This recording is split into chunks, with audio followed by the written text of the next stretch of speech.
Hello guys, welcome to this video. आज हम देखने वाले हैं data structure and the operation that are perform on a data structure.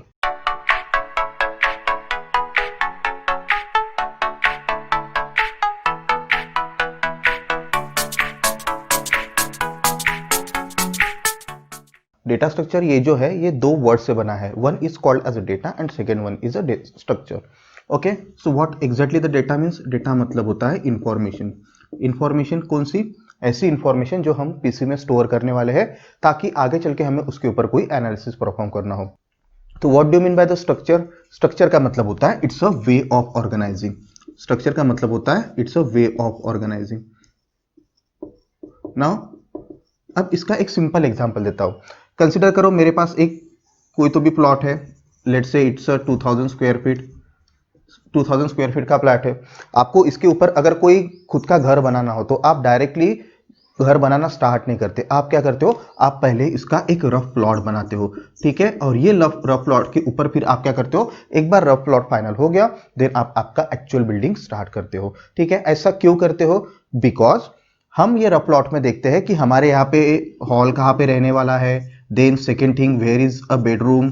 Third one, where is a kitchen. Kitchen कहाँ पे होनी चाहिए। देन पार्किंग कहाँ पे होना चाहिए।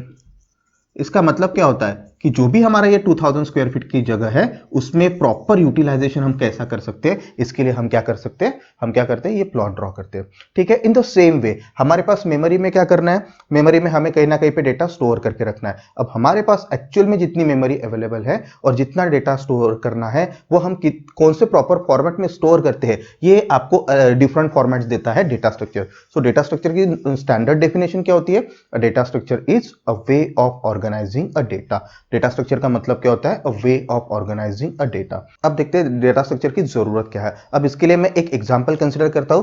कंसीडर करो हमारे पास दो कॉलेजेस अवेलेबल है। Let's say it's a college one and second one is college two. अब हर एक कॉलेज में क्या होती है? खुद की एक लाइब्रेरी होती है। तो ये एक वो लाइब्रेरी है जहां पे सभी बुक्स अवेलेबल है। ये लाइब्रेरी है कॉलेज वन की एंड ये सेकेंड वन लाइब्रेरी है कॉलेज टू की। अब मैं दो सिनारियो कंसिडर करता हूँ। कॉलेज वन लाइब्रेरी में जितने भी बुक्स अरेंज किए हैं वो सभी एट रैंडम अरेंज किए हैं। मतलब यहाँ पे जितने भी बुक अरेंज किए हैं वो ना तो सेमिस्टर वाइज अरेंज करके रखे हैं और ना ही ईयर वाइज। एट रैंडम कैसे भी बुक यहाँ पे क्या करके रखे हैं? उन्होंने अरेंज करके रखे हैं। And the second scenario is college two. College two की जो लाइब्रेरी है यहाँ पे जितने भी बुक्स अरेंज किए हैं वो उन्होंने प्रॉपर अरेंज करके रखे हैं। प्रॉपर अरेंज मतलब ये जो भी बुक्स है वो बुक्स है सीएससी के। लेट से ये जो बुक्स है ये बुक्स है आपके इलेक्ट्रॉनिक्स के। ये जो बुक्स है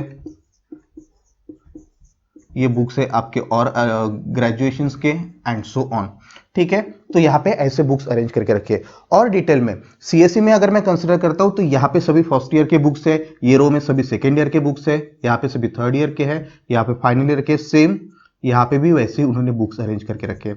अब लेट अस एज्यूम कि मुझे एक बुक सर्च करना है और वो बुक है सीएससी बैकग्राउंड का सेकेंड ईयर के लिए और बुक का नाम है डेटा स्ट्रक्चर। अब एज्यूम करो कि मुझे एक बुक सर्च करना है जो है सीएससी का सेकेंड ईयर का डेटा स्ट्रक्चर। अब ये बुक मुझे कौन से इसमें इजी जाएगा? तो पहले स्टार्ट करता हूं मैं कॉलेज वन के लाइब्रेरी में। तो मुझे क्या करना पड़ेगा? मुझे सबसे पहले ये जो बुक है ये डेटा स्ट्रक्चर का बुक कंपेयर करना पड़ेगा ये बुक के साथ। है कि इक्वल? नहीं है तो आगे बढ़ो एंड सो ऑन। ऐसा क्यों कर रहे हैं? क्योंकि यहाँ पे जितने भी बुक्स रखे हैं वो एट रैंडम रखे। हमें पता नहीं है कि एग्जैक्टली डेटा स्ट्रक्चर का बुक कहाँ पे रहने वाला है। सेकेंड सिनारियो अगर मैं यहाँ पे कंसिडर करता हूं तो मुझे क्या करना है? मैं सबसे पहले देखूंगा सीएससी का बुक। तो ऑब्वियस मैं ये रो चूज करूंगा सीएससी का। तो ऑटोमेटिकली मेरा ये ऑपरेशन मुझे सर्च करने की कोई जरूरत नहीं है। सेकेंड, सीएससी में कहाँ पे? सेकेंड ईयर में। तो सेकेंड ईयर में तो मैं सिर्फ सेकेंड ईयर ही चेक करूंगा। तो ये third year, final year and first year यहाँ पे चेक नहीं करूंगा और यहाँ पे मुझे मिलेगा डेटा स्ट्रक्चर। तो ये दो सिनारियो में बेस्ट सिनारियो कौन सा है जहां पे हमें बुक बहुत जल्दी मिल जाता है? तो सेकेंड सिनारियो जहां पे सभी बुक अरेंज की है। इन द सिमिलर वे जब भी हम डेटा अरेंज करके रखते हैं तो हमें क्या होता है? हमें डेटा इजीली मिल जाता है। इसीलिए आपने देखा होगा आप जब भी अपने घर पे कंप्यूटर वगैरह यूज करते हो तो आपने क्या किया होगा? मूवीज के लिए एक अलग फोल्डर बना के रखते हो, ऑडियोज के लिए अलग फोल्डर बना के रखते हो, वीडियोज के लिए अलग फोल्डर बना के रखते हो, पिक्चर्स के लिए अलग फोल्डर बना के रखते हो। ये ऐसे फोल्डर्स बना के क्या करते हो आप? अगर किसी ने आपको कहा कि मुझे सडन एक आधा XYZ फोटो चाहिए तुम्हारा, तो आप क्या करते हो? आप सभी फोल्डर सर्च नहीं करते हो। आप क्या करते हो? Just you click on a particular folder, picture के फोल्डर से आप क्या करते हो, वो पिक्चर को आप उसको आगे वाले पर्सन को दे देते हो। तो जब भी आप डेटा को ऑर्गेनाइज करते हो इन अ प्रॉपर वे, तो आपका डेटा क्या होता है, फास्टर एक्सेस होता है, और जो भी ऑपरेशंस आप परफॉर्म करना चाहते हो वो इजी जाते हैं। अब द नेक्स्ट क्वेश्चन इज कि ये डेटा स्ट्रक्चर जब मैं यूज करता हूं तो कौन कौन से ऑपरेशन में परफॉर्म कर सकता हूं ये डेटा स्ट्रक्चर के ऊपर। तो चलो अभी देखते हैं कि ये डेटा स्ट्रक्चर के ऊपर हम कौन कौन से ऑपरेशन परफॉर्म कर सकते हैं।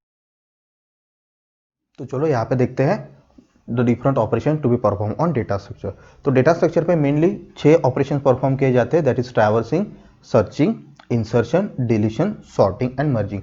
अब ये ऑपरेशन कैसे होते हैं, ये क्या करते हैं, ये इसके लिए मैं एक एग्जांपल लेता हूँ। ठीक है, तो चलो एज्यूम करो हमारे पास ऑलरेडी एक एलिमेंट कोई लिस्ट अवेलेबल है जिसमें एलिमेंट है 10, 20, 5, 9। ठीक है, एक लिस्ट अवेलेबल है 10, 20, 5 एंड 9। अब सबसे पहला ऑपरेशन हम देखते हैं ट्रैवर्सिंग। ट्रैवर्सिंग का मतलब क्या होता है, लिस्ट के हर एक एलिमेंट को एटलीस्ट एक बार तो भी आपने विजिट करना चाहिए। ट्रैवर्सिंग का मतलब होता है you have to access each element, आपको हर एक एलिमेंट को एक तो बार विजिट करना ही है। तो सेकेंड वन सर्चिंग। अब सर्चिंग का मतलब क्या होता है, सर्चिंग का मतलब होता है कि अगर आप कोई एक एलिमेंट यूजर इनपुट करेगा वो आपके लिस्ट में प्रेजेंट है या नहीं है। तो चलो हम एक केस कंसिडर करते हैं, वो एलिमेंट प्रेजेंट है, एंड सेकेंड केस कंसिडर करते हैं एलिमेंट प्रेजेंट नहीं है। ठीक है, तो यही वो लिस्ट है। अब मुझे क्या करना है, ये लिस्ट में सर्च करना है whether the element is equal to 6 मेरे लिस्ट में प्रेजेंट है या नहीं है। एंड सेकेंड सिनारियो में कंसिडर करता हूं एलिमेंट इज इक्वल टू 5। तो आप क्या करोगे, सबसे पहले मैं इस यहां पे चेक करता हूं, एलिमेंट इज इक्वल टू 6 को कंपेयर किया 10 के साथ, नहीं है इक्वल, देन 20, देन 5, देन 9। मैं लास्ट तक आ गया बट 6 मुझे कहीं पे मिला क्या, नहीं। इसका मतलब क्या हुआ, 6 मेरे लिस्ट में प्रेजेंट है ही नहीं।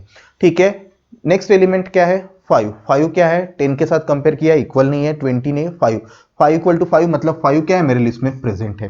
ठीक है, तो सर्चिंग ऑपरेशन क्या करता है, सर्चिंग ऑपरेशन आपको ऑपरेशन परफॉर्म करने के लिए देता है कि whether that element is present in your list और नॉट। ये एलिमेंट जो भी आप इनपुट करोगे वो आपके लिस्ट में प्रेजेंट है या नहीं है। अगर वो प्रेजेंट रहा तो वो क्या करता है, उसकी लोकेशन देगा, और अगर प्रेजेंट नहीं रहा वो क्या करेगा, -1 और नल वैल्यू रिटर्न करेगा। ठीक है, इंसर्शन। इंसर्शन का मतलब क्या होता है, इंसर्शन का मतलब होता है आपकी जो भी लिस्ट है इसमें नया एलिमेंट को ऐड करो। लेट्स से इंसर्शन के वक्त मैंने यहां पे लिखा एलिमेंट इज इक्वल टू और मैंने यहां पे लिखा 6। तो सबसे पहले 6 आपके लिस्ट में क्या करेगा, वो ऐड कर देगा। ओरिजिनल लिस्ट क्या थी, 10, 20, 5 एंड 9। तो उसमें नया एलिमेंट क्या करेगा, ऐड करेगा। तो नया एलिमेंट ऐड करने के बाद लिस्ट क्या बनेगी आपकी, 10, 20, 5, 9, और नया एलिमेंट क्या हो जाएगा, ऐड हो जाएगा। तो आपकी लिस्ट क्या बनी, 10, 20, 5, 9 and 6। The next one deletion. Deletion का मतलब क्या होता है, आपके लिस्ट में से किसी एलिमेंट को डिलीट करना। ठीक है, तो मैंने यहां पे लिखा है एलिमेंट इज इक्वल टू 5। तो जब मैं एलिमेंट इज इक्वल टू 5 लिखता हूं, इसका मतलब लिस्ट से मुझे कौन से एलिमेंट को डिलीट करना है, 5 को डिलीट करना है। तो कैसे करोगे, तो आप सबसे पहले देखोगे कि 5 कहां पे प्रेजेंट है, 5 यहां पे मिला, आपको क्या करना है, इसको डिलीट करना है। डिलीट करने के बाद एलिमेंट कौन से बचे, 10, दिस वन इज 20, ये 9 और ये 6। जब मैं ये पर्टिकुलर लिस्ट में से 5 को डिलीट करूंगा तो एलिमेंट क्या रहेंगे, 10, 20, 9 and 6। Now the next operation sorting. Sorting का मतलब क्या होता है, आपकी जो भी लिस्ट होती है उसको आपको अरेंज करना है। अब अरेंज करने के लिए आपके पास दो ऑप्शंस होते हैं, आइदर आप असेंडिंग ऑर्डर में सॉर्ट कर सकते हो या आप डिसेंडिंग ऑर्डर में सॉर्ट कर सकते हो। ठीक है, तो चलो मैं यही एक लिस्ट लेता हूं और ये इसी लिस्ट को मैं करता हूं असेंडिंग ऑर्डर में सॉर्ट। असेंडिंग ऑर्डर में क्या होता है, स्मॉलेस्ट एलिमेंट पहले, लार्जेस्ट एलिमेंट बाद में। तो आउटपुट क्या आएगा इसका, 6, 9, 10 एंड 20। 6, 9, 10 एंड 20, ये आउटपुट आएगा आपका असेंडिंग ऑर्डर का। डिसेंडिंग क्या रहता है, 20, 10, 9 एंड 6। 20, 10, 9 एंड 6, ये आउटपुट किसका आएगा, आपका डिसेंडिंग ऑर्डर का। The next operation is merging. Merging का मतलब क्या होता है, 2 और मोर लिस्ट को एक सिंगल लिस्ट में कंबाइन करना। ठीक है, तो चलो मेरे पास एक लिस्ट गिवन है जिसमें एलिमेंट है 10, 23, ये एक पहली लिस्ट अवेलेबल है। सेकेंड लिस्ट मेरे पास अवेलेबल है 5, 6 एंड 9। अब मुझे क्या करना है, इसके ऊपर मर्ज ऑपरेशन परफॉर्म करना है। जब भी मुझे इसके ऊपर मर्ज ऑपरेशन परफॉर्म करना है, मुझे क्या करना पड़ेगा, ये दोनों लिस्ट को कंबाइन करना पड़ेगा। कंबाइन करने के बाद फाइनल लिस्ट क्या मिलेगी, 10, 20 और 3, ये है मेरी लिस्ट 1, और लिस्ट 2 क्या है 5, 6 और 9, ये है मेरी लिस्ट 2। तो मुझे फाइनल लिस्ट क्या मिली 10, 23, 5, 6, 9, दोनों लिस्ट को आपने क्या कर दिया कंबाइन कर दिया। तो ये सभी ऑपरेशंस होते हैं जो आप डेटा स्ट्रक्चर के ऊपर परफॉर्म कर सकते हैं। तो कौन कौन से है, सबसे पहले होता है ट्रैवर्सिंग। ट्रैवर्सिंग का मतलब क्या होता है, हर एक एलिमेंट को एटलीस्ट एक बार आप विजिट करो। तो second operation is searching. Searching का मतलब होता है कि finding weather the element is present in a list और नॉट। अगर एलिमेंट आपकी लिस्ट में प्रेजेंट होता है तो उसकी लोकेशन दो, और अगर एलिमेंट प्रेजेंट नहीं होता है तो क्या करो, नल वैल्यू रिटर्न करो। इंसर्शन का मतलब क्या होता है, जो भी आपकी लिस्ट ऑलरेडी अवेलेबल है उसमें नए एलिमेंट को ऐड करो। डिलीशन का मतलब ओरिजिनल एग्जिस्टिंग लिस्ट में से एक एलिमेंट को रिमूव करो। सॉर्टिंग का मतलब क्या होता है, एलिमेंट को अरेंज करो। आप एलिमेंट को अरेंज कर सकते हो आइदर असेंडिंग ऑर्डर में या फिर डिसेंडिंग ऑर्डर में, ठीक है। And the last one is merging. Merging का मतलब क्या होता है, दो या दो से ज्यादा लिस्ट को आप सिंगल लिस्ट में अगर कंबाइन करते हो then that operation is called as merging. तो ये सभी ऑपरेशन आप डेटा स्ट्रक्चर के ऊपर परफॉर्म कर सकते हैं। तो ये आज की वीडियो में हमने देखा था कि डेटा स्ट्रक्चर क्या होता है, क्यों जरूरी होती है डेटा स्ट्रक्चर की, and the operation to be perform on a data structure. ठीक है, इसके नेक्स्ट वीडियोस में हम देखेंगे क्लासिफिकेशन ऑफ डेटा स्ट्रक्चर।